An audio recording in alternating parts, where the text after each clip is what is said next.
श्रीगणेशाष्टक गिरिस्वामी कन्या वरांगे वसन्तं सुरस्वामिनं केलिरूपं हसन्तं लघुस्थूलविघ्नं विनिन्नन्तमां सदानन्दरूपं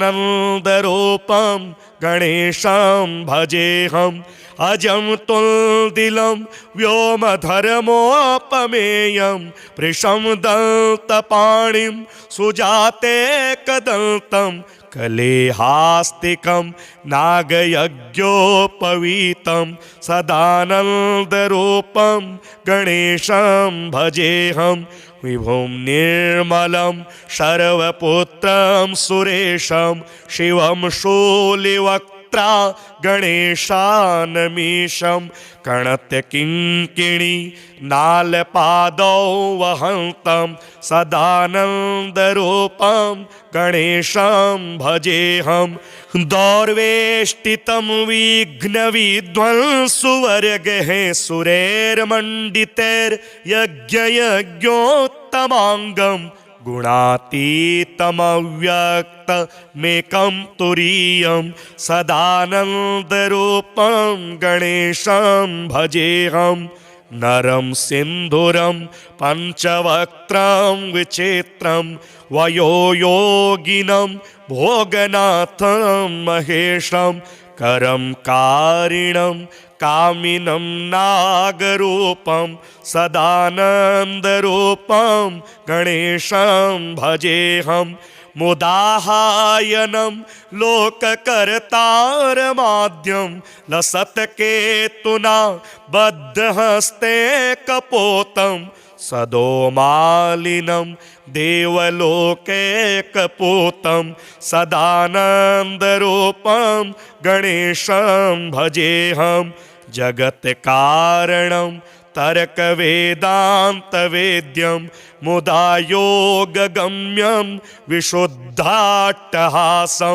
शरण्यं वरेण्यं विशुद्धं तमाचं सदानन्दरूपं गणेशं भजेऽहं प्रिया सिद्धिभाजी धिया वाम भागे लसन्मादिवाकाम देवं त्रिनेत्रम् अमोघं सुरेशं महेशानमीशं सदानन्दरूपं गणेशं भजेऽहं गिरिस्वामी कन्या वरांगे वसन्तं सुरस्वामिनं केलिरूपं हसन्तं लघुस्थूलविघ्नं विनिन्नन्तमां सदानन्दरूपं गणेशं भजेऽहम् अजं तुल्दिलं व्योमधर्मोपमेयं वृषं दन्तपाणिं सुजातेकदन्तं कलेहास्तिकं नागयज्ञोपवीतं सदानन्दरूपं गणेशं भजेऽहं विभुं निर्मलं सर्वपुत्रं सुरेशं शिवं शूलिवक्त्रा गणेशानमीशं कणत्यकिङ्किणी नालपादौ वहन्तं सदानन्दरूपं गणेशं भजेऽहं दौर्वेष्टितं विघ्नविध्वंसुवर्गः सुरैर्मण्डितैर्यज्ञयज्ञोत्तमाङ्गं गुणातीतमव्यक्तमेकं तुरीयं सदानन्दरूपं गणेशं भजेऽहं नरं सिन्धुरं पञ्चवक्त्रं विचित्रं वयोयोगिनं भोगनाथं महेशं करं कारिणं कामिनं नागरूपं सदानन्दरूपं गणेशं भजेऽहं मुदाहायनं लोककर्तारमाद्यं लसत्केतुना बद्धहस्ते कपोतं सदोमालिनं देवलोकैकपूतं सदानन्दरूपं गणेशं भजेऽहं जगत्कारणं तर्कवेदान्तवेद्यं मुदा योगगम्यं विशुद्धाट्टहासं शरण्यं वरेण्यं विशुद्धं तमाचं सदानन्दरूपं गणेशं भजेऽहं प्रियासिद्धिभाजि धिया वाम भागे लसन्मादिवाकाम देवं त्रिनेत्रम् अमोघं सुरेशं महेशानमीशं सदानन्दरूपं गणेशं भजेऽहम् गिरिस्वामी कन्या वरांगे वसन्तं सुरस्वामिनं केलिरूपं हसन्तं लघुस्थूलविघ्नं विनिन्नन्तमां सदानन्दरूपं गणेशं भजेऽहम् अजं तुल्दिलं व्योमधर्मोपमेयं वृषं दन्तपाणिं सुजातेकदन्तं कलेहास्तिकं नागयज्ञोपवीतं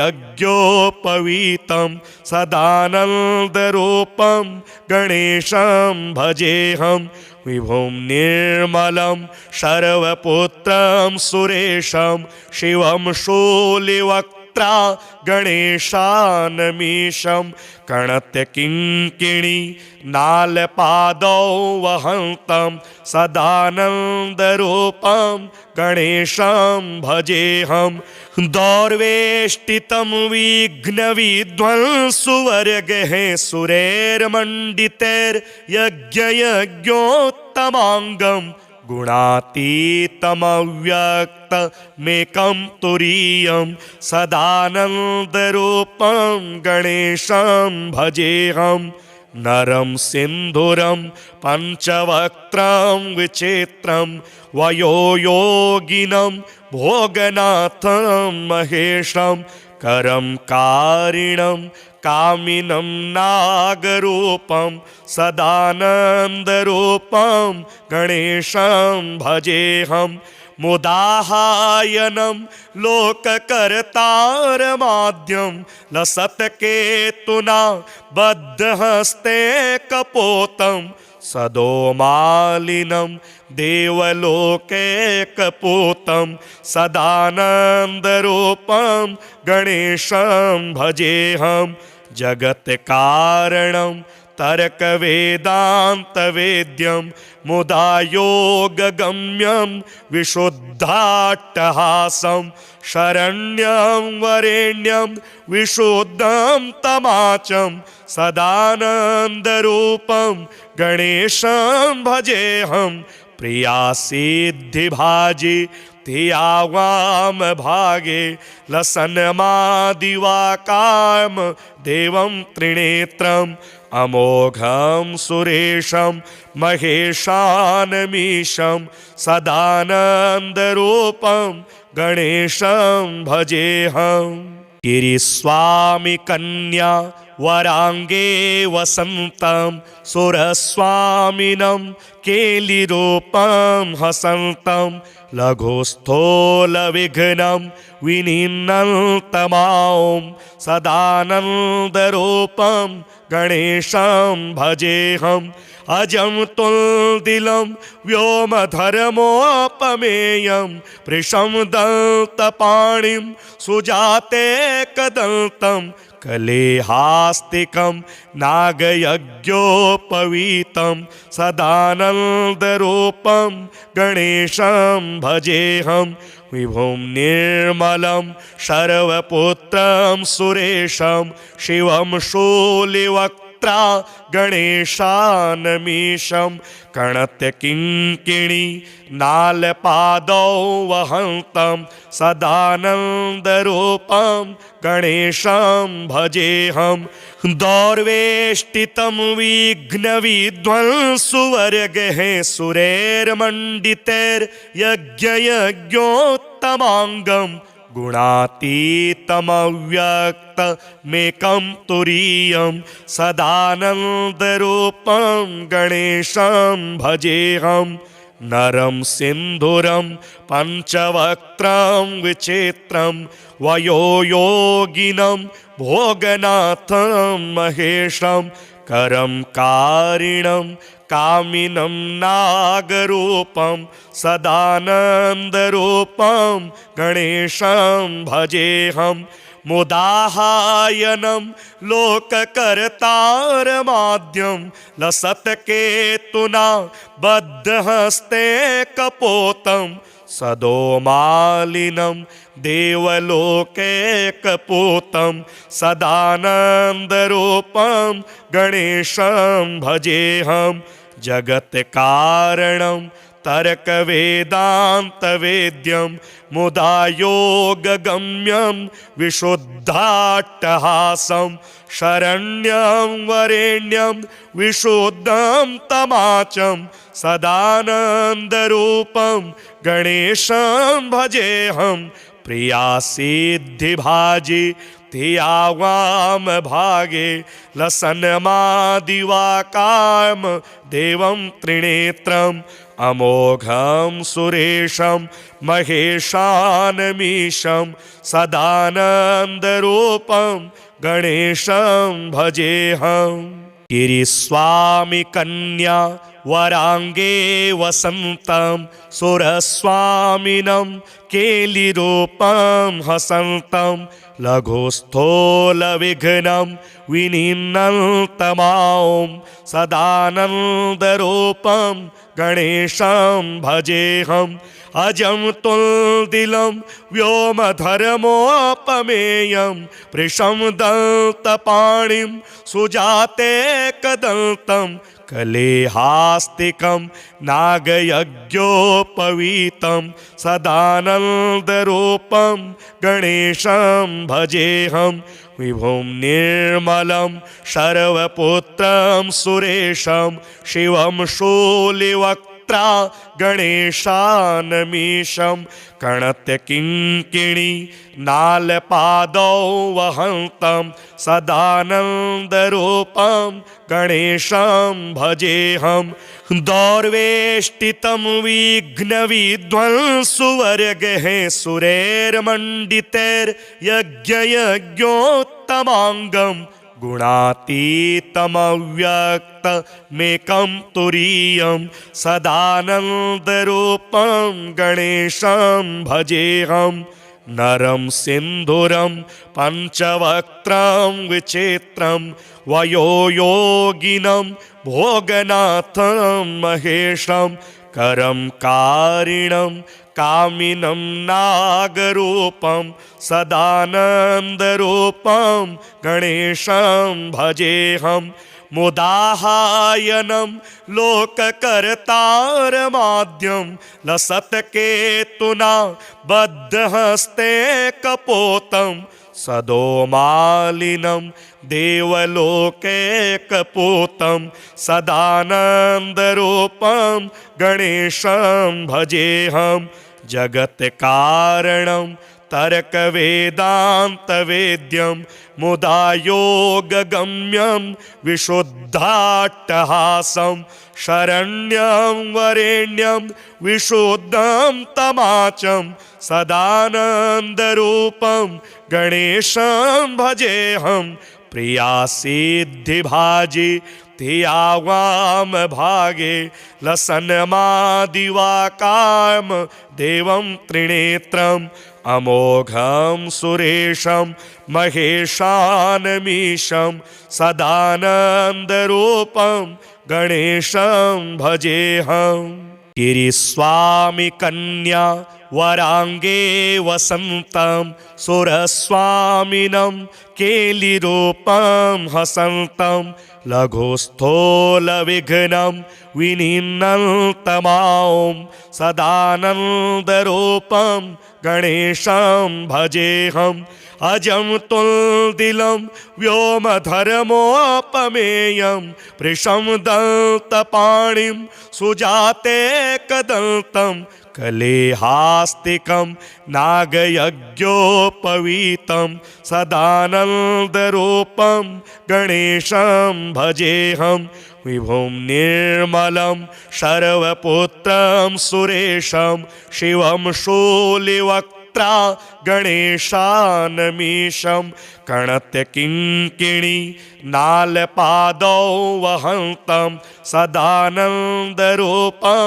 गणेशं भजेऽहं दौर्वेष्टितं विघ्नविध्वंसुवर्गः सुरैर्मण्डितैर्यज्ञयज्ञोत्तमाङ्गं गुणातीतमव्यक्तमेकं तुरीयं सदानन्दरूपं गणेशं भजेऽहं नरं सिन्धुरं पञ्चवक्त्रं विचित्रं वयोयोगिनं भोगनाथं महेशं करं कारिणं कामिनं नागरूपं सदानन्दरूपं गणेशं भजेऽहं मुदाहायनं लोककर्तारमाद्यं लसत्केतुना बद्धहस्ते कपोतं सदोमालिनं देवलोकैकपूतं सदानन्दरूपं गणेशं भजेऽहं जगत्कारणं तर्कवेदान्तवेद्यं मुदा योगगम्यं विशुद्धाट्टहासं शरण्यं वरेण्यं विशुद्धं तमाचं सदानन्दरूपं गणेशं भजेऽहं प्रिया सिद्धिभाजी धिया वाम भागे लसन्मादिवाकाम देवं त्रिनेत्रम् अमोघं सुरेशं महेशानमीशं सदानन्दरूपं गणेशं भजेऽहं गिरिस्वामी कन्या वरांगे वसन्तं सुरस्वामिनं केलिरूपं हसन्तं लघुस्थूलविघ्नं विनिन्नन्तमां सदानन्दरूपं गणेशं भजेऽहं अजं तुल्दिलं व्योमधर्मोपमेयं वृषं दन्तपाणिं सुजातेकदन्तं कलेहास्तिकं नागयज्ञोपवीतं सदानन्दरूपं गणेशं भजेऽहं विभुं निर्मलं सर्वपुत्रं सुरेशं शिवं शूलिवक्त्रा गणेशानमीशं कणत्यकिङ्किणी नालपादौ वहन्तं सदानन्दरूपं गणेशं भजेऽहं दौर्वेष्टितं विघ्नविध्वंसुवर्गः सुरैर्मण्डितैर्यज्ञयज्ञोत्तमाङ्गं गुणातीतमव्यक्तमेकं तुरीयं सदानन्दरूपं गणेशं भजेऽहं नरं सिन्धुरं पञ्चवक्त्रं विचित्रं वयोयोगिनं भोगनाथं महेशं करं कारिणं कामिनं नागरूपं सदानन्दरूपं गणेशं भजेऽहं मुदाहायनं लोककर्तारमाद्यं लसत्केतुना बद्धहस्ते कपोतं सदोमालिनं देवलोकैकपूतं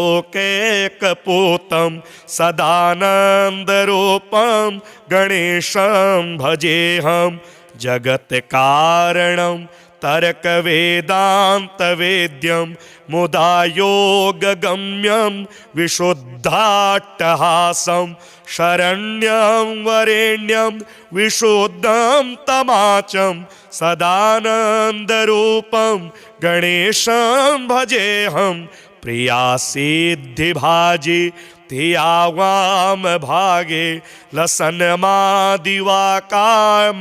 देवं त्रिनेत्रम् अमोघं सुरेशं महेशानमीशं सदानन्दरूपं गणेशं भजेऽहं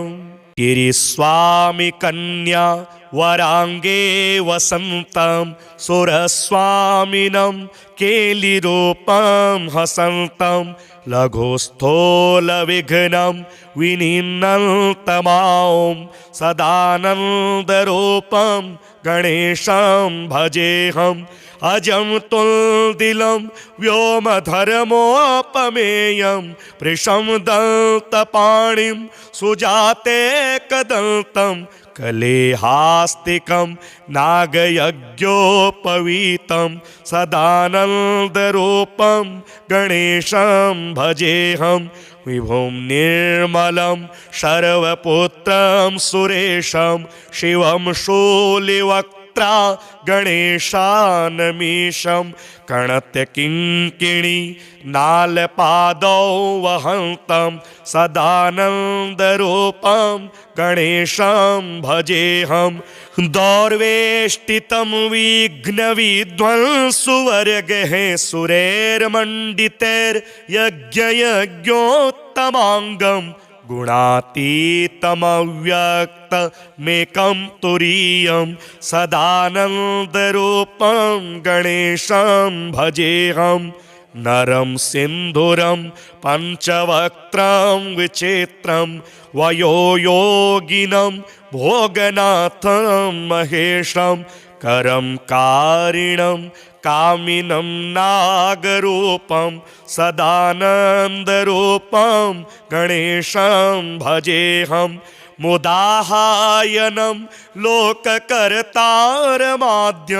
लसत्केतुना बद्धहस्ते कपोतं सदोमालिनं देवलोके कपूतं सदानन्दरूपं गणेशं भजेऽहम् जगत्कारणं तर्कवेदान्तवेद्यं मुदा योगगम्यं विशुद्धाट्टहासं शरण्यं वरेण्यं विशुद्धं तमाचं सदानन्दरूपं गणेशं भजेऽहम् प्रिया सिद्धिभाजी धिया वाम भागे लसन्मादिवाकाम देवं त्रिनेत्रम् अमोघं सुरेशं महेशानमीशं सदानन्दरूपं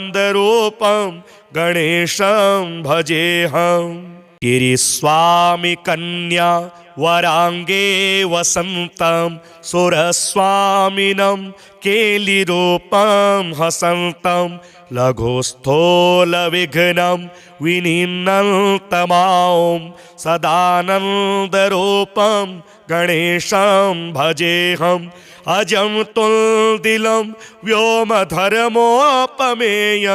वृषं दन्तपाणिं सुजातेकदन्तं कलेहास्तिकं नागयज्ञोपवीतं सदानन्दरूपं गणेशं भजेऽहम् विभुं निर्मलं शर्वपुत्रं सुरेशं शिवं शूलिवक्त्रा गणेशानमीशं कणत्यकिङ्किणी नालपादौ वहन्तं सदानन्दरूपं गणेशं भजेऽहम् दौर्वेष्टितं विघ्नविध्वंसुवर्गः सुरैर्मण्डितैर्यज्ञयज्ञोत्तमाङ्गं गुणातीतमव्यक्तमेकं तुरीयं सदानन्दरूपं गणेशं भजेऽहम् नरं सिन्धुरं पञ्चवक्त्रं विचित्रं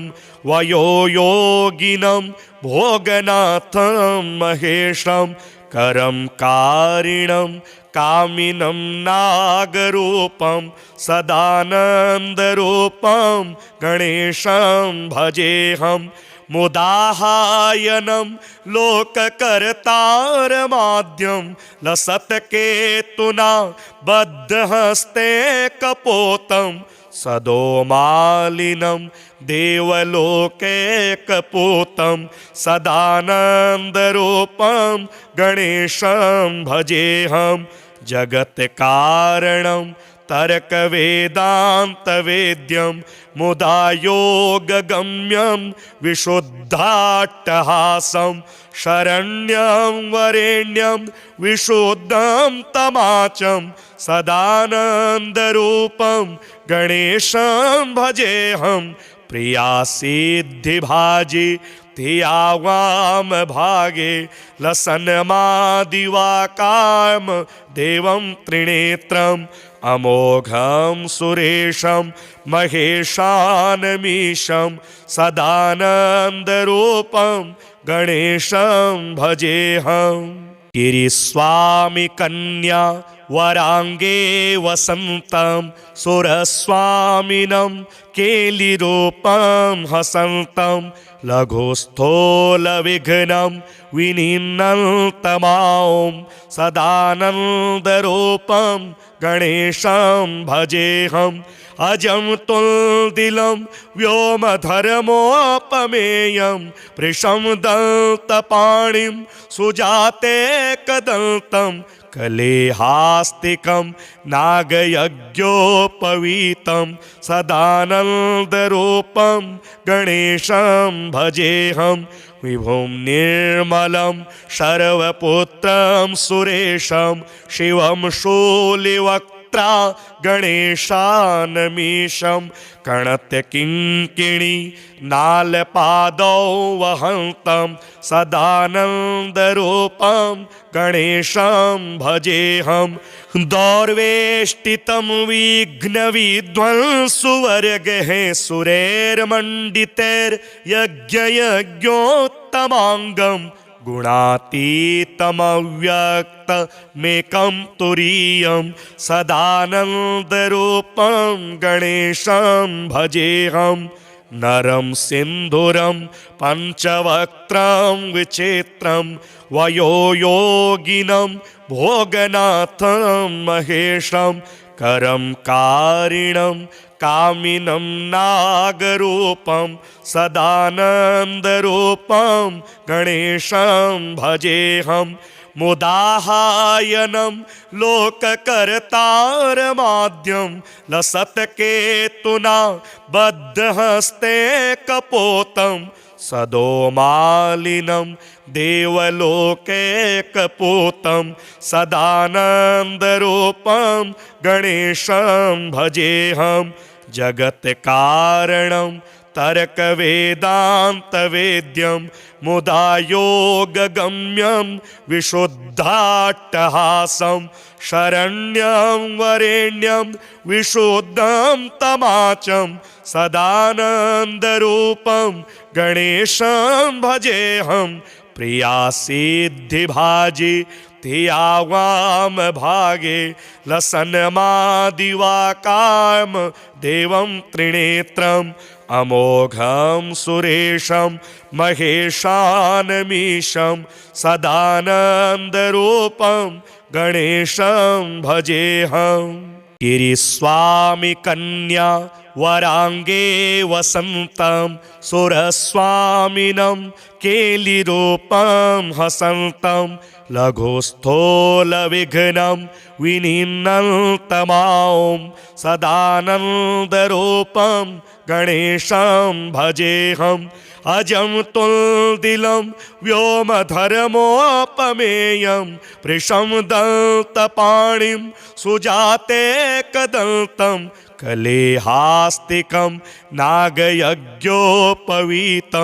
सदानन्दरूपं गणेशं भजेऽहं विभुं निर्मलं सर्वपुत्रं सुरेशं शिवं शूलिवक्त्रा गणेशानमीशं कणत्यकिङ्किणी नालपादौ वहन्तं सदानन्दरूपं गणेशं भजेऽहं दौर्वेष्टितं विघ्नविध्वंसुवर्गः सुरैर्मण्डितैर्यज्ञयज्ञोत्तमाङ्गं गुणातीतमव्यक्तमेकं तुरीयं सदानन्दरूपं गणेशं भजेऽहं नरं सिन्धुरं पञ्चवक्त्रं विचित्रं वयोयोगिनं भोगनाथं महेशं करं कारिणं कामिनं नागरूपं सदानन्दरूपं गणेशं भजेऽहं मुदाहायनं लोककर्तारमाद्यं लसत्केतुना बद्धहस्ते कपोतं सदोमालिनं देवलोके कपूतं सदानन्दरूपं गणेशं भजेऽहं जगत्कारणं तर्कवेदान्तवेद्यं मुदा योगगम्यं विशुद्धाट्टहासं शरण्यं वरेण्यं विशुद्धं तमाचं सदानन्दरूपं गणेशं भजेऽहं प्रिया सिद्धिभाजी धिया वाम भागे लसन्मादिवाकाम देवं त्रिनेत्रम् अमोघं सुरेशं महेशानमीशं सदानन्दरूपं गणेशं भजेऽहं गिरिस्वामी कन्या वरांगे वसन्तं सुरस्वामिनं केलिरूपं हसन्तं लघुस्थूलविघ्नं विनिन्नन्तमां सदानन्दरूपं गणेशं भजेऽहं अजं तुल्दिलं व्योमधर्मोपमेयं वृषं दन्तपाणिं सुजाते कदन्तं कलेहास्तिकं नागयज्ञोपवीतं सदानन्दरूपं गणेशं भजेऽहं विभुं निर्मलं शर्वपुत्रं सुरेशं शिवं शूलिवक्त्रा गणेशानमीशं कणत्यकिङ्किणी नालपादौ वहन्तं सदानन्दरूपं गणेशं भजेऽहं दौर्वेष्टितं विघ्नविध्वंसुवर्गः सुरैर्मण्डितैर्यज्ञयज्ञोत्तमाङ्गं गुणातीतमव्यक्तमेकं तुरीयं सदानन्दरूपं गणेशं भजेऽहं नरं सिन्धुरं पञ्चवक्त्रं विचित्रं वयोयोगिनं भोगनाथं महेशं करं कारिणं कामिनं नागरूपं सदानन्दरूपं गणेशं भजेऽहं मुदाहायनं लोककर्तारमाद्यं लसत्केतुना बद्धहस्ते कपोतं सदोमालिनं देवलोके कपूतं सदानन्दरूपं गणेशं भजेऽहं जगत्कारणं तर्कवेदान्तवेद्यं मुदा योगगम्यं विशुद्धाट्टहासं शरण्यं वरेण्यं विशुद्धं तमाचं सदानन्दरूपं गणेशं भजेऽहं प्रिया सिद्धिभाजी धिया वाम भागे लसन्मादिवाकाम देवं त्रिनेत्रम् अमोघं सुरेशं महेशानमीशं सदानन्दरूपं गणेशं भजेऽहम्।